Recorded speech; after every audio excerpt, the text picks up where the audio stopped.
Assalamualaikum guys, selamat datang ke channel Info Animasi, info hiburan untuk anda. Andai itu takdirnya minggu yang ke-15, apa yang akan berlaku? Part 2. Yang pertama, kepulangan Alia.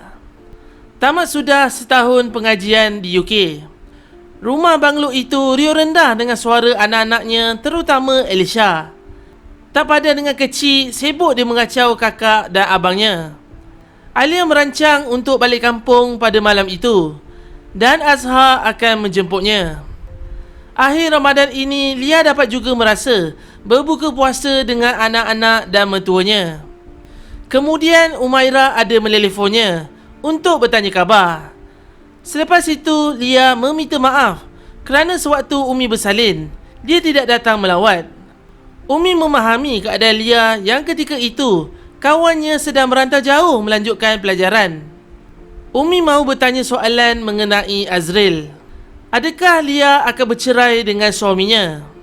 Walau apapun keputusan Alia, Umi akan sentiasa sokong. Dia mahu melihat kawan baiknya itu bahagia. Setakat itu, Alia masih belum memberi apa-apa keputusan lagi. Masuknya waktu berbuka puasa. Ketika semua sedang sibuk menghidangkan juadah, Bibi berbisik dengan Sharifah Aisyah seperti ada sesuatu. Alia berasa pelik. Rupa-rupanya Sharifah Aisyah berjumpa anaknya di belakang dapur.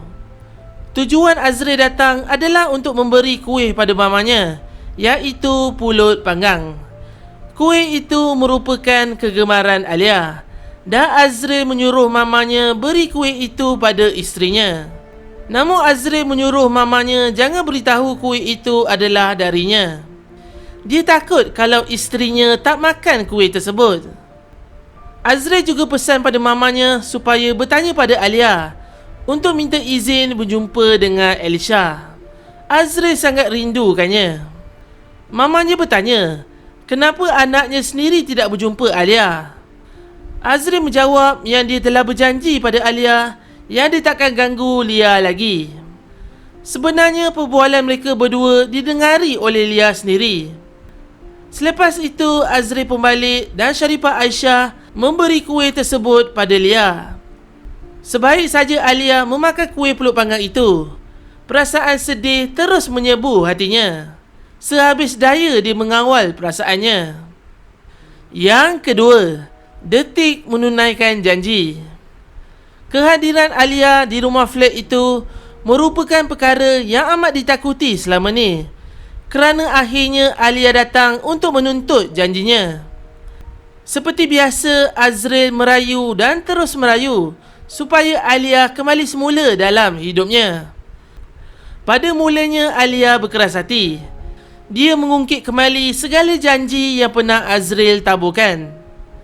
Azril pernah berjanji yang dia akan berada di sisi Alia sampai ke akhir hayat. Berjanji yang dia takkan tinggalkan isterinya dan takkan ada mana-mana perempuan yang boleh gantikan tempatnya.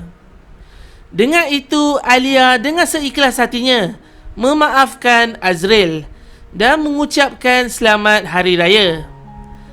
Azril menggigil kesejukan kerana demamnya masih belum kebal lagi dan batuknya tidak henti-henti, membuatkan keadaan Azril bertambah lemah. Ketika Alia mahu melangkah pergi, dia menoleh balik pada suaminya. Untuk kali terakhirnya, Azril merayu supaya izinkan dia mencium dahi isterinya. Alia tetap cuba mengeraskan hatinya untuk pergi dari situ, namun tak boleh. Dia mengaku dirinya begitu bodoh kerana dia akui yang dia masih sayangkan suaminya. Di saat ini Alia meluahkan perasaannya habis-habisan bersama air mata yang berhamburan. Takdir yang telah ditentukan. Akhirnya Alia menerima semula Azril dalam hidupnya. Dia ada berkata pada suaminya, Lia sayang abang, tapi Lia takut untuk hidup semula dengan abang. Lia tak sanggup kalau abang berubah hati lagi.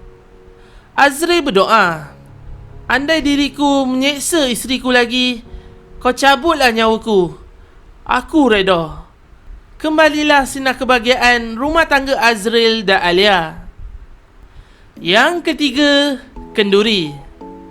Hari raya disambut dengan meriahnya dengan semua ahli jemputan datang ke rumah Encik Idris.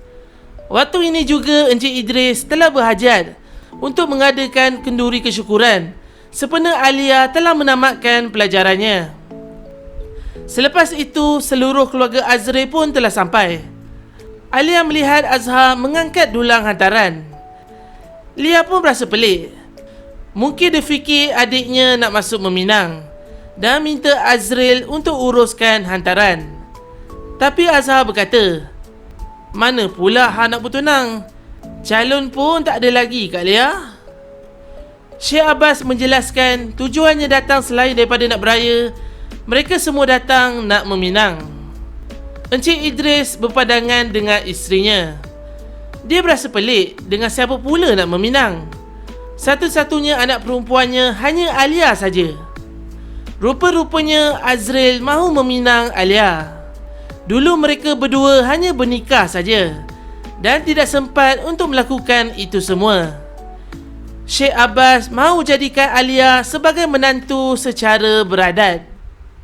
Azriel dan Alia masing-masing meminta maaf di atas kesalahan mereka sebelum ni. Masing-masing pernah membuat dosa dan masing-masing telah menjernihkan hubungan. Azriel menyerahkan cek yang bernilai ratusan ribu di atas dulang pada ayah mentuanya. Encik Idris tidak mahukan duit itu semua. Cukuplah dengan senaskah Al-Quran. Azriel berjanji di depan kitab suci itu yang dia akan menjaga Alia seperti dia menjaga Al-Quran itu. Jagalah isterinya seperti mana Rasulullah menjaga isteri-isterinya. Dia juga berjanji pada ayah mentuanya yang dia akan menjadi suami yang soleh dan sayangkan isteri dengan sepenuh hati. Menitis-nitis air mata Azriel meluahkan kata-katanya. Oleh itu, secara rasminya Alia menerima lamaran tersebut dengan seikhlas hatinya. Yang keempat, tentang Luqman. Selepas kenduri, perbualan antara Alia dan Azriel di dalam kereta. Mereka dalam perjalanan menuju ke tanah perkuburan untuk melawan arwah Danny dan Danish. Alia ternampak satu surat di atas dashboard. Azriel menjelaskan surat itu dia ambil dalam postbox rumahnya. Bila Lia membacanya, rupa-rupanya surat itu kiriman dari Luqman. Alia berasa pelik melihat suaminya, seperti tiada perasaan cemburu walau sikit pun.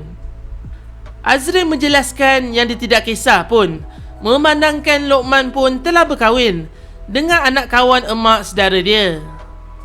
Pada minggu lepas, Luqman ada menelefonnya dan beritahu pasal hal tersebut. Terdetik hati Azriel untuk beritahu sesuatu pada isterinya. Rupa-rupanya semasa Alia masih belajar, Azriel pernah pergi ke UK untuk menjenguk isteri dan anaknya dari pandangan jauh. Ketika itu terubat rasa rindunya dan itu pun dah cukup bermakna buat dirinya. Sedih Alia mendengarnya. Begitu sekali suaminya merindui dia dan anaknya.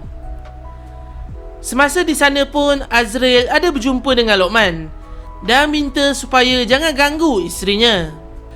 Azriel takut jika isterinya jatuh hati pada Luqman sebab dia tahu masa itu hati Alia dah tertutup untuknya. Alia berkata jika dia berkahwin dengan Luqman sekalipun, bukan satu jaminan yang dia akan bahagia. Yang kelima, masih rasa bersalah. Azriel masih dihimpit rasa bersalah atas apa dosanya pada Alia dan anak-anak. Setelah mereka bersama hampir setahun itu, Azriel sangat komited dan bertanggungjawab menjalankan tugasnya sebagai ketua keluarga. Dia melayani isterinya bagaikan tuan puteri. Tapi Alia kasihan melihat suaminya. Dia risau kalau Azriel jatuh sakit. Alia ada menasihati suaminya dan dia berkata, "Abang, please, Lia tak perlu layanan sampai macam ni, bang. Lia tahu abang nak buat yang terbaik pada Lia dan anak-anak. Tapi bukan cara ni. Abang pun kerja. Abang pun penat. Bila abang tidur, Lia nampak abang letih sangat. Azril hanya mampu tersenyum mendengar kata-kata isterinya. Alia tidak mahu suaminya manjakan dirinya sampai begitu sekali. Sebenarnya sampai ke hari itu, Azril tetap tak dapat memaafkan dirinya atas apa yang dia pernah buat pada Lia dan anak-anak. Dia terlalu kesal buat hidup Lia terseksa dan anak-anak menderita.